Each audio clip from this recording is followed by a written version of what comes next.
Nice to see you. What's up? What is it today? Oh, I brought you in a really amazing piece of American history. If it wasn't for this book, we'd probably all be speaking with English accents today. Okay. It was printed in Philadelphia in 1779. The book itself is called The Regulations for the Order and Discipline of the Troops of the United States. This was really the first drill book for the United States Army. It taught them how to be soldiers. Actually, it's pretty amazing. I keep coming back to the shop because they have a genuine interest in books and they pay fair prices. It's hard to find books that are so important in American history in their original state. This was the American Revolution. Who would have thought of saving a book when you had to worry about your life? I mean, these were a bunch of ragtag soldiers, and they're fighting a professional British army.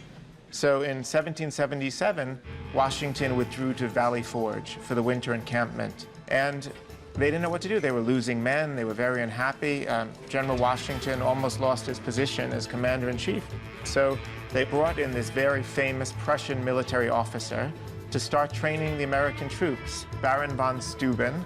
So you're saying this book was written by von Steuben? Yeah. This was really a turning point. This allowed General Washington to train his troops, showing them how to use things like bayonets, teaching them in weapons.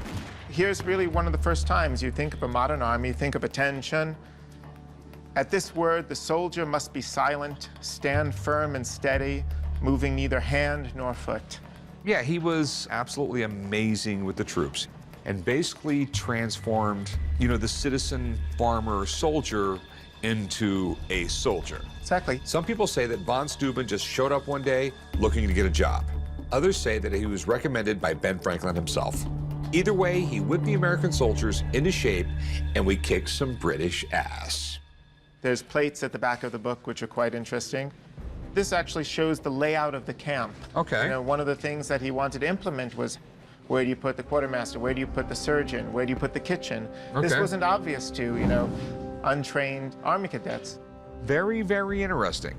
Do you know if it's the first edition? Do you know how many editions there were? There were many editions because it became such an important book. It really became what's called the Blue Book of the American Army. It was issued to many of the soldiers. But this is the actual first edition from 1779, first time it was printed. All right. So I'm assuming this is the original binding. The paper's right. And this is all handmade paper. Sure. I mean, it looks rough, but it's almost 250 years old. I mean, my problem is just figuring out a price. Yeah, I understand completely. I'm looking for $6,500 for it. I don't know if that's absolutely an insane number or a fair number.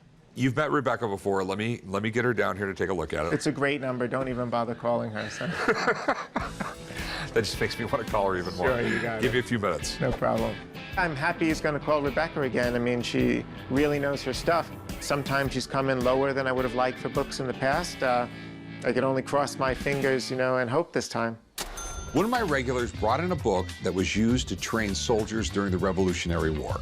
If it's as important as he says, it's going to be worth a lot of money.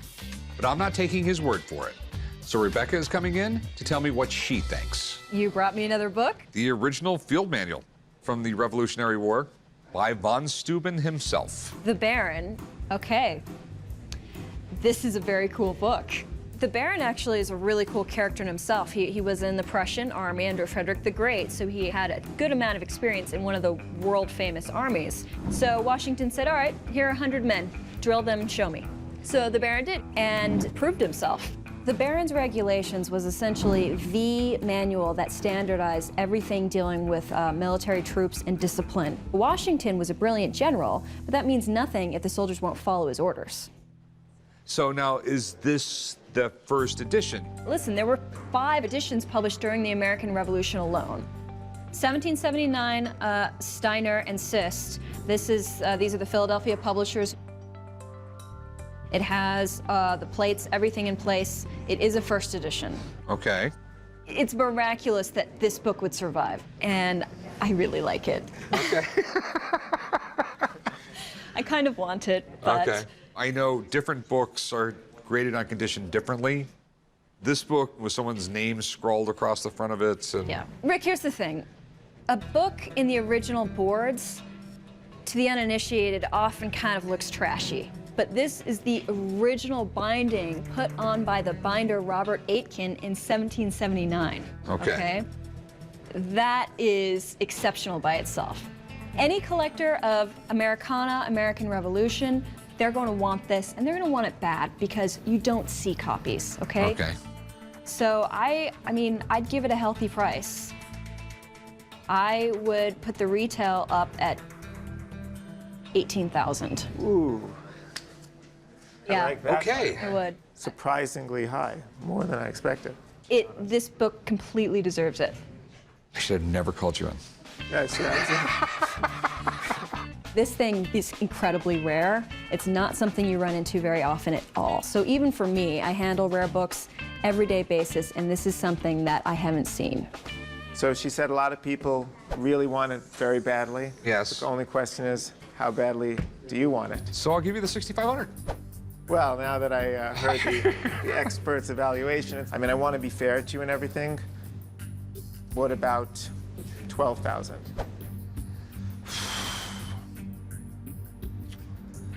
You know how it is. I mean, the more expensive it is, the longer it sits. This is a very important book. It's a very important book. I know that just the way Rebecca acted. Let me give you 10 grand for it. I think 10 grand is fair. I'll make it simple. 11, right down the line. That's a very, very fair price. You would be under British taxation if it wasn't for this book. You have to pay 11 for it. I'll tell you what. Next time you're in here with a book, you're gonna give me a little better deal. I'll give you 11 grand, all right? I was definitely not intending to spend $11,000 on this book. But I have to admit, this is beyond cool. I might have to make this a Christmas present to myself. Chum, what did I tell you about the swords? Not to take your life? Not to play with them. They're not toys. I know. I'm a sensei, master ninja. How can I help you? I have a 1873 Winchester. Oh, sweet. It was from the Battle of Wounded Knee. And I got the documents to prove it. Really? Yeah. I mean, it's pretty significant in history. What's the Battle of Wounded Knee? The Battle of Wounded Knee, or the Massacre of Wounded Knee, because that's basically what it was. It was the winter of 1890. In South Dakota, the Lakota Indians were camped out next to a river. The 7th Cavalry was going to disarm them. They went into the camp. One of the Indians did not want to give up his gun. Somewhere, a shot rang out. The 7th Cavalry started shooting like crazy. Basically what they did is they started just massacring everybody. This was the last, I think, major conflict with American Indians. The Wounded Knee Massacre was a huge screw-up by the U.S. Army. Most of the Native Americans that were killed were not even armed, including women and children. And it's important in history because this was basically the end of the Indian Wars, which had been going on since Columbus landed here. How much are you looking to get out of it? I wouldn't take less than 60,000. Whoa.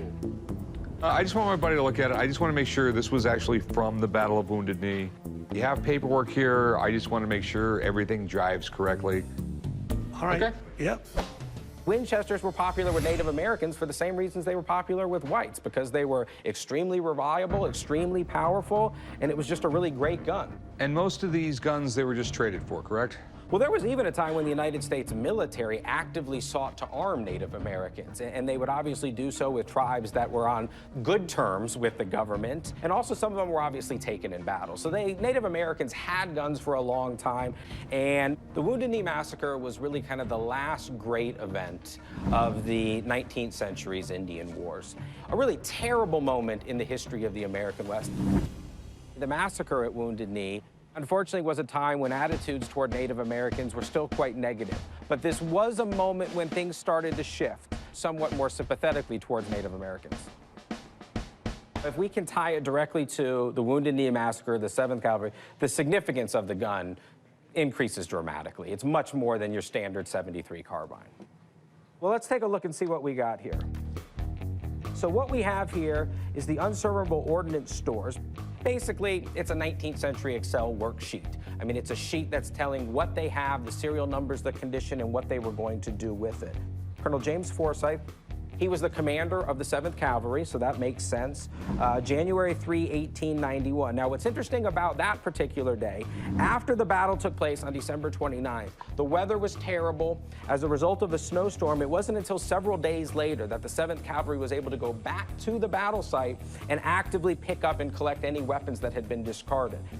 A few of the other names down here, Whitside, he was a major, he was the commander of the 1st Squadron. So most of what we're seeing here matches up. I mean, this is the names we should see, these are the dates that we should see. So on here, it's listing this gun. Can you show me that? Yeah, the 631, I think that's this 631. Let's take a look here. Okay. And then the serial number, it's, you know, it says 50423. We got a Winchester 73 carbine, 50423. All right, so you have some really good paperwork here. So now the one thing we don't have in any of this is wounded knee. Those 2 words are missing from everything we have on here. But given all of the information that we have, the 2 individuals, the dates on it, I think we can make the assumption that this gun was taken in the aftermath of the Wounded Knee Massacre. Okay, that's what I wanted to hear. Aren't you gonna put a price on it? Well, I work at a museum. I'm not an appraiser, so I'm not gonna put a financial value on here. I was kind of hoping that you'd probably say it was worth a couple $100,000, and then I could say, well, give me 60%. You know? I'm sure you were. All right, I'm convinced it's from the massacre at Wounded Knee. Let's talk about your price. You want way too much. You just don't get that kind of money for a gun unless there is something very, very special and it's associated with an individual. I'd give you like 14,000 bucks for it. Oh, yeah, no. I mean, Yeah. if you put this in auction, you will get right around that number. Really? I got 12,000 into it. You have 12,000 into the gun. So what's the lowest number you'll go?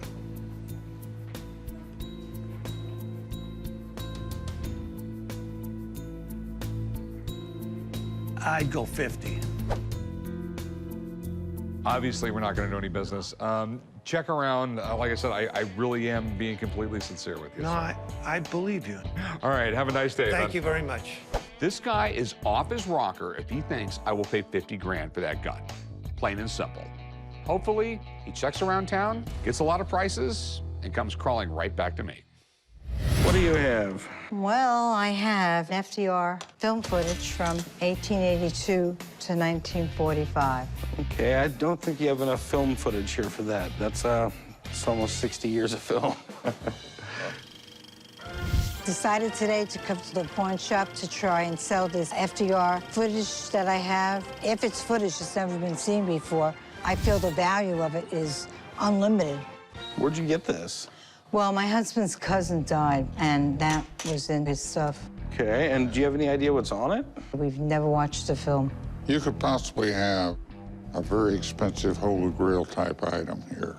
This isn't the first time someone's come in here with FDR footage. We've had it before, but we've never had film that shows something that nobody's seen before. That would be worth a pile of money.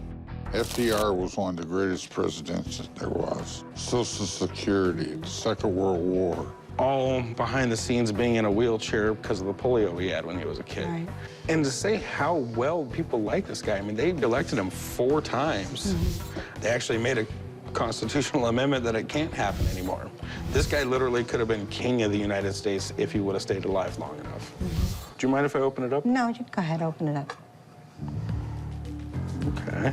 I mean, is there any relationship to the White House in No. your family that you can No. think of? So, I mean, theoretically, it could be Frank DeRoe. It could be. Pretty much all we have to go on here is it says FDR 1882 through 1945. Yep. That was his lifespan, Corey. If this is unseen footage of FDR, it could be insanely valuable. You would have historians and collectors literally fighting over it. We're dealing with a lot of unknowns here. I'm gonna call in a buddy of mine, Mark Hall Patton, and we'll set it up and watch a movie together. Sound like a date? Yes, it does. All right, thanks a lot. Bring the popcorn. Thank you. Mark Hall, my man. How you doing? I've been dealing with artifacts of many different varieties for 35 years now in various museums. So here's what I called you about. Okay. Supposed to be FDR footage. Have you ever seen it? Do you know what's I've on never it? seen it, no. Okay, yeah, that's regular age. The one thing I can tell you right now is it is not from 1882 because they didn't invent 8mm film until 1932. Oh, okay. Roosevelt was president from 32 till 1945, so it is quite possible. A lot of people did shoot just home footage of him, but there was also a lot of commercial movies done because he was so famous and so well known, and it was such an important period in our history. FDR was our first and only four-term president.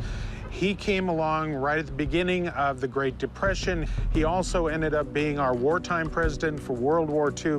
This was a man who really changed the United States. If somebody happened to be in a place where they could catch him involved in something fairly unusual, if he was trying to walk, for example, but he could only do that when he was leaning on somebody's arm because he was so crippled from the polio. Better yet, footage of him in his wheelchair. Yes, absolutely, because he did not want to get filmed in a wheelchair. Do you have an 8mm projector? Yes, I do. All right, well, we can go take a look at it. That's great. I like to see what's on it. Come on, Corey, let's go watch this. I'm really interested in seeing what they have in store here, because if this is original footage, this could be very interesting. It could, in fact, be quite valuable. If it's something that we haven't seen before, this could be very important. Let's roll it, Mark.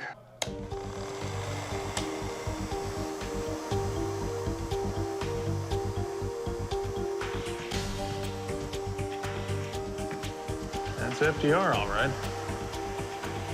But, yeah, this is not original footage. So what it looks like is maybe a mixture of campaign footage and kind of a story of his life, pretty much all stock commercial footage. It's a biography of him, but it's a commercially produced biography. There would have been a number of them produced. It's probably in public hands at this point. What this is basically just a documentary. This is like what you'd buy on DVD today. I just don't think we're going to be able to do anything with it. I can understand. I was hoping that it was original, you know, non-scene footage, but in watching it, the quality of the film is really good, so I'm going to donate it. I have a World War II leather jacket worn by a real war hero, numerous times shot down. Fighter pilots, they did not really have a long life expectancy. His plane took 198 bullets, 6 cannon shots. Yeah, It's like a miracle to survive.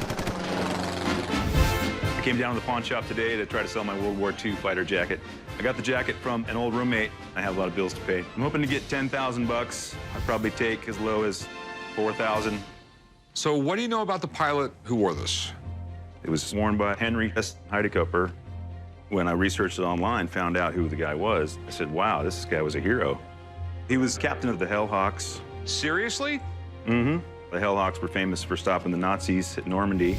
Yeah, they helped soften up the beaches. These guys had to fly low. This was the plane that went over and took out tanks. Right. It really wasn't that fast, but they put a bomber engine in a fighter plane and then put 8 50 caliber machine guns in it. And these guys would come across with their 8 machine guns going and just tear the ground up. Right.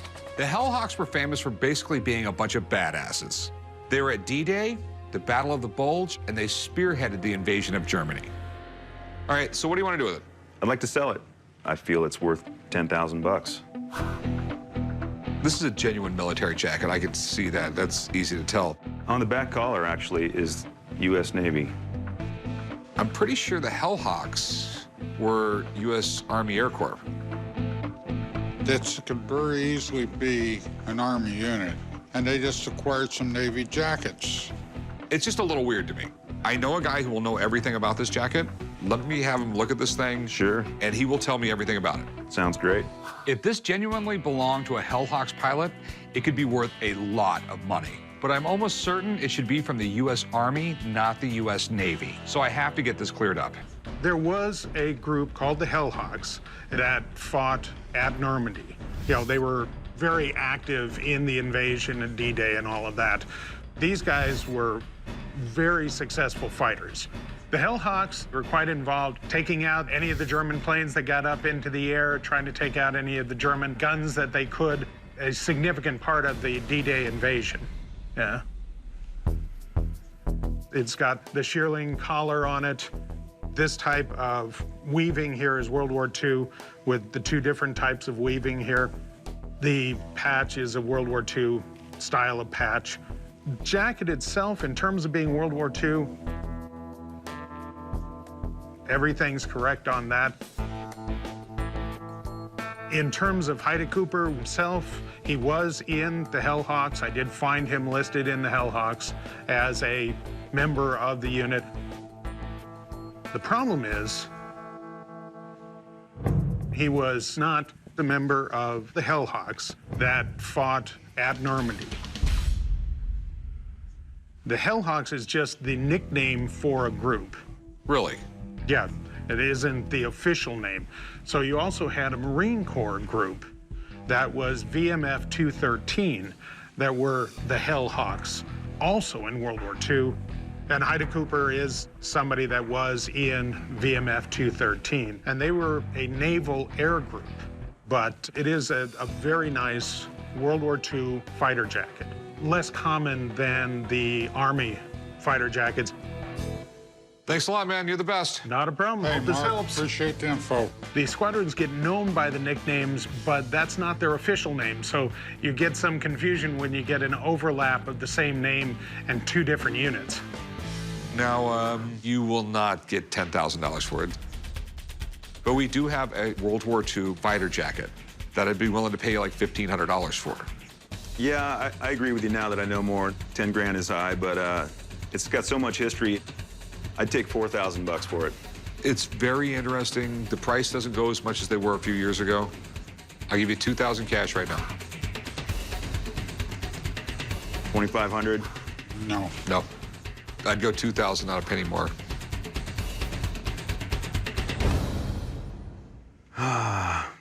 Let's make a deal. Okay. All right, meet you right up there. We'll write it up. Thank you. I gotta be honest, I was a little bummed when Mark told me it was from a different Hellhawks. But it's still a cool jacket, and I think collectors will definitely be lining up for something like this.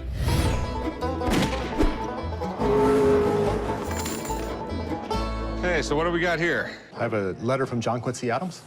John Quincy Adams, huh? 1822, he was Secretary of State then? Yes, and he was president in 1824. Well, he was elected in 24, and then there was no inauguration until March. Okay. Because they didn't want to travel in the wintertime. I found it in a box of items that I got from my uncle when my uncle passed away. I'd like to get $6,000 for it. I would drop down to $5,000, but that'd probably be the least I'd take. So what is this letter about? This letter actually pertains to a census that was taken, and they included 16 to 18-year-old undocumented immigrants that were here, and they had to go back and fix it to the proper census. So basically we have here John Quincy Adams being Secretary of State, sending a letter saying, you did the census wrong, redo it. Right. Okay, interesting. Yeah. A letter signed by the president, the content is so important. Right. If you had a letter by Abraham Lincoln talking about freeing the slaves, that is worth a lot more than Abraham Lincoln complaining that his bathroom doesn't work. Do you understand what I'm saying? Yeah, the content does matter. So things like this are always scary to me because it was just common practice to have your secretary sign everything for you. You're a busy guy. Yeah. Or this was back in the 1800s. The president might have been drunk. But the paper looks right. The ink looks right. Have you checked this out at all? I have. I've done some background on my own on the internet. I did match up his signatures and things like that. Okay, I'm assuming you want to sell it. Yes. I was looking for $6,000. This is actually great shape. You're lucky because this has obviously been under glass for a very, very long time. Do you mind if I call someone in? No, not if it's going to help us. I'd like to make sure it's real, too. All right, I'm going to call him up. Okay. Hang out a few minutes, maybe buy something. Okay. I got some cool stuff.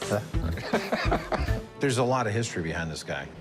I mean, he's pretty much groomed to be the president of the United States at some point in time. And this guy really stood out, you know. Okay, so is it his signature? Did he write the letter, and what's it worth? And we'll look at a few things. First thing I'm going to do is look at the signature under magnification. I want to look at the ink. And I could see this is using a quill, this overlapping on here, especially right in this area. You know, we know this is live ink. And what I did bring along today are several examples. It's really flowing. It's a very beautiful signature. Here's one example, and we see some similarities tying in here. And what I want to do on this one especially is look at his last name. And I'm starting to see the same thing over and over again. Because that's actually abbreviated. And this makes sense where he would do an abbreviation to this as well, and everything matches up pretty well here. Okay. From everything I could tell, we're talking about a peace sign by the 6th President of the United States, which is kind of cool. All right. The letter itself, you have a lighter ink, you have a darker ink on here, in 2 different pressures. Right. In this case on here, and this is pretty simple, and it's something that, you know, I've studied a lot, this isn't his writing. Could have been written by a secretary. Back then, they called it sign by proxy. And you think that just because the differential between the... Well, I mean, there's several factors. Obviously, the ink, but also just the style of writing. It's not his. So, what's it worth? If it was 3 years later, a handwritten letter by him could go for $5,000 to $10,000 as a sitting president. But this is Secretary of State. It's a little less significant. Stuff like this typically runs at about $1,600. They don't go for much more than that. Okay. Thanks, man. Thanks. Good to see you. Right. Thank you. Yep, good luck. Thanks. Thanks. John Quincy Adams, he's a collectible autograph, you know, mostly just for presidential collectors. I mean, is he desirable? Yeah, to an extent, but not as much as like Abraham Lincoln or George Washington. Okay, so if it was written in his hand, we'd have a whole lot of money, but we don't. I think the whole thing was written by him. All right. Just as the discrepancy in the signature and the letter itself was just the way he signed things. Okay, well, you know what? And you're always free to have it checked out by somebody else. All right. I'd give you like $1,000.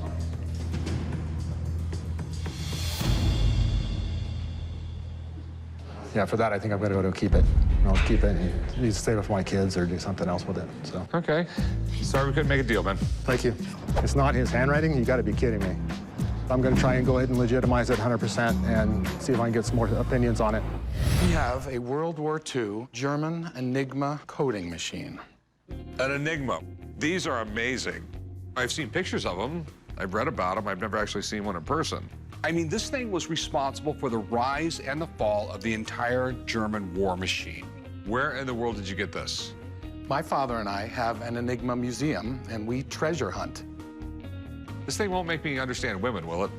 That's an Enigma. During World War II, if a German commander wanted to send a secret message to his troops out in the field, this is what he used. And the Germans thought this machine was completely unbreakable. I'm surprised any of them survived. Not many did. There are 3 that I know of in the United States on display right now. One is at a science museum in Chicago, one is at the NSA's Crypto Museum in Washington, and one is at the International Spy Museum. At the end of the war, they would destroy these in the field rather than let them fall into the hands of the enemy. So more often than not, they are in horrendous condition. Now, this one right here, I mean, you actually found it intact? No, this machine has parts that have been replaced. Okay, so these are extra rotors. That's a reproduction box with 2 rotors. Okay. This thing is so incredibly cool. Cracking the Enigma code was one of the top projects of World War II. It took years to do it, but in the end, it did save millions of lives. I really want this thing, but I've never had one in my shop. I need someone to look at it. I'm out of my league here. And how much do you want for it? $149,300. That's an odd number. I think it's a fair price. My big problem is I've seen them sell for $200,000, I've seen them sell for $30,000, and you look at them, they all look the same. So I'm gonna call in a friend who knows a little bit more than I do about these things and see if he can figure it out. All right.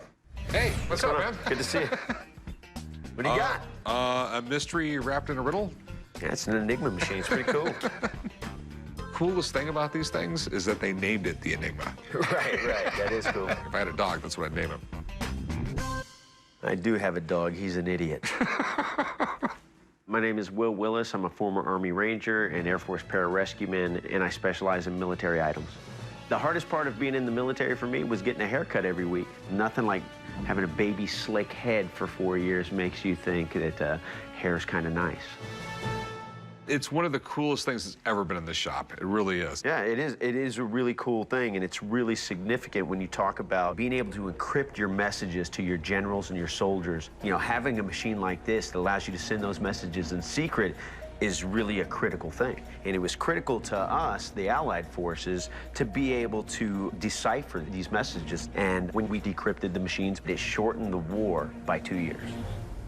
Yeah, this is like uber nerd cool. It really is. Germany's foreign policy was to conquer the world during World War II. So making them believe that their messages were encrypted in secret was critical towards winning that war in a shorter period of time. So which parts were missing when you found it? The warning plate and the rotors. Okay. Do we have matching serial numbers throughout? We do not. Okay, so how many rotors match the machine itself? None. Okay.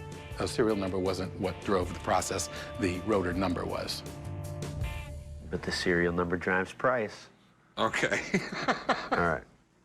I know the price of these things are all over the place. Right. The most expensive one went for over $200,000. We've got 3 matched rotors with serial numbers. They don't match the machine itself. The box doesn't have a serial number on it. We've got a recreated box. And considering what things have been selling for that are unrestored with matching serial numbers, I would price this at $70,000 altogether. Well, I think my price is fair. Yeah, because he was asking $149,300. Well, the most expensive one that ever sold was for $200,000. That one was in a movie. I think the more fair price is $70,000 for everything. Well, thanks, man. You got it. I think that sellers get this perception that, like, I put in all this work, it's worth way more than what it really is. I'm going to go with Will on this one. I'd give you 50 grand for it. I can't do that. I mean, what is your lowest number? 115,000. We're way too far off. We just are. Thanks for coming in. Thank you. All right. This really sucks because the likelihood of another one coming in my shop is not good. But we are over 60 grand apart, and that's way too much ground to even try and cover. But you know what? I really did want that thing.